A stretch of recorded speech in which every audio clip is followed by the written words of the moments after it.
Yo! So this is our second day in Kyoto. In Kyoto, we're staying in a kind of a traditional Kyoto house. It's an Airbnb and it's right by the river.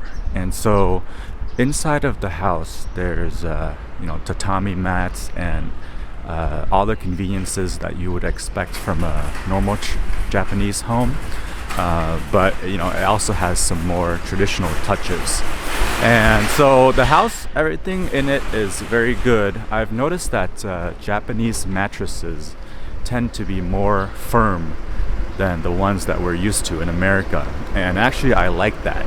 But I guess if you're like a side sleeper, you might not enjoy the more firm mattresses that are in Japanese homes.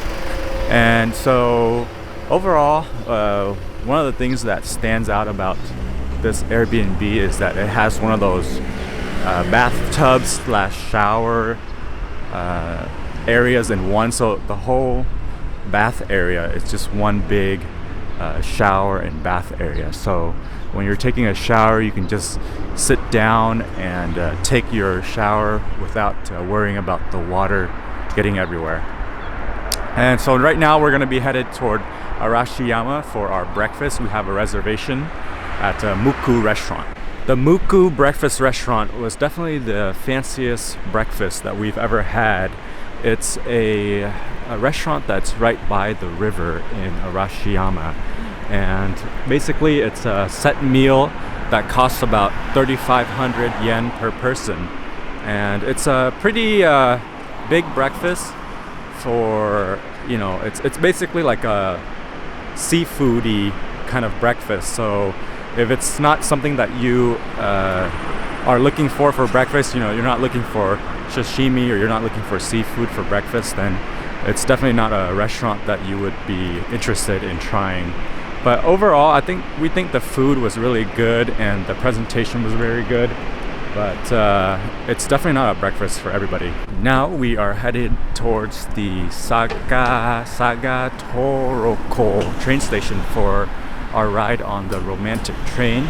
The romantic train, we made a reservation for it about a month ago, and they fill up pretty fast, especially for the rich car, which is the car that's open air. So definitely make a reservation soon after it opens if you want the rich car. We finished our train ride on the romantic train up the Hozugawa River, and we got in the rich car, which is the car that is open to the outdoors, and you can feel all the wind and you can feel all the cold wind throughout the ride. And so the rich car was definitely very packed. Basically, we made our reservation a month in advance, right when the reservations were open. And I think the reservations were full about an hour or two after the reservations just opened. So we're traveling during the peak times right now, so it's definitely very difficult to get a seat on the rich car. But otherwise, there's some controversy about whether or not you should sit on the left side or the right side of the rich train, but we think that either side would be pretty good. We sat on the left side and the view was pretty good at the beginning, but later on the right side has more of the river view. So if you want more of the river, then try to get on the right side, but otherwise either side is good. After getting off the romantic train, we went to the Hozugawa River boat ride station, which is about 15 minutes away from the Kameoka train station.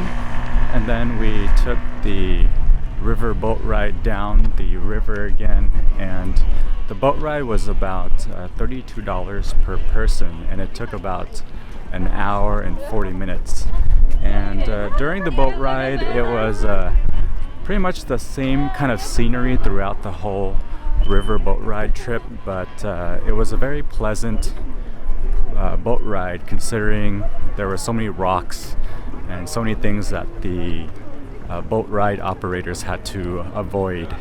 And near the end of the boat ride, there was a kind of a snack train that came by, and so we bought some squid from the snack train, and it was a very satisfying little snack and a very interesting experience for kind of getting a snack while you're on a boat. So overall, we really enjoyed the river boat ride. There was a lot of little like serendipitous events during the river boat ride. Like there was a whole bunch of kids that waved us on during the beginning of the trip, and it was really fun to see that kind of like random cute event occur for us. So overall, it was, it's a nice day today, so it's definitely something that you should do on a nice sunny day. And we think probably the best time to go is during the fall when the leaves are nice and red and orange and that kind of stuff, so check it out. Lunch for us was at Ogura Chaya. It's a udon restaurant off the beaten path in Arashiyama.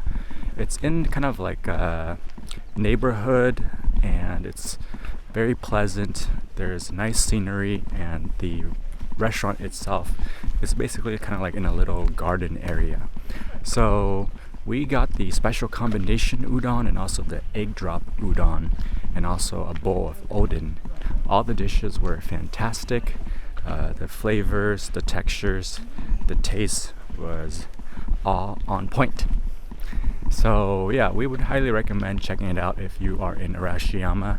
It's very affordable as well. It's about $26 for all 3 dishes, and we enjoyed the hospitality and the husband and wife team that works there.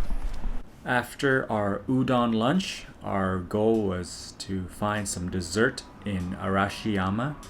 Arashiyama has a lot of street food, and most of the street food involves dessert. There's crepes, there's soft serve, there's dango, and so we decided to get a crepe and also a mitarashi dango and also a taiyaki around the Arashiyama area. And we thought that all 3 desserts were pretty good. In particular, I think we liked the taiyaki, and Claire enjoyed the mitarashi dango. And the crepe was also very good, and it had a very elegant, kind of high-end taste and texture to it that we're not used to from a lot of the crepe stands that we've been to. So overall, when we're walking around Arashiyama, there's just so many different street food, dessert stalls, and little shops that entice us. And it's a shame that we don't have an unlimited stomach to enjoy all of those, enticing desserts that we pass by in Arashiyama. And if you can't tell from the videos, Arashiyama is incredibly crowded on sunny March days, which is the day that we visited. And there's not much that we can do to avoid the crowds other than to walk in the smaller, less traveled streets in Arashiyama. So most of the little side streets that you take maybe a 5-minute detour from the main streets, you can avoid some of the crowds. And then after the street food mini adventure that we had, we went to the monkey park, which is also in Arashiyama. And there's not much that we can add to monkey park. I'm sure you've seen very many videos and stuff about monkey park. The monkey park, if you're not a fan of the monkeys themselves, just the hike up the mountain and also the view from up in Monkey Park is worth the admission price of only 600 yen per person. Following our time in Monkey Park, we headed back to downtown Kyoto, where we just hung out and walked around a lot of the Shotengai, which is the covered malls in Kyoto. And then we headed off to get some dinner at Kamehameha Okonomiyaki restaurant. So we had a reservation for the restaurant, and I guess they were fully booked tonight. So there were a lot of people who came to the restaurant and got denied because they didn't have a reservation. Overall, we got the Kamehameha special okonomiyaki and also a yakisoba and a order of the skirt steak. The skirt steak was really chewy, and so we really don't think anybody should be ordering that skirt steak.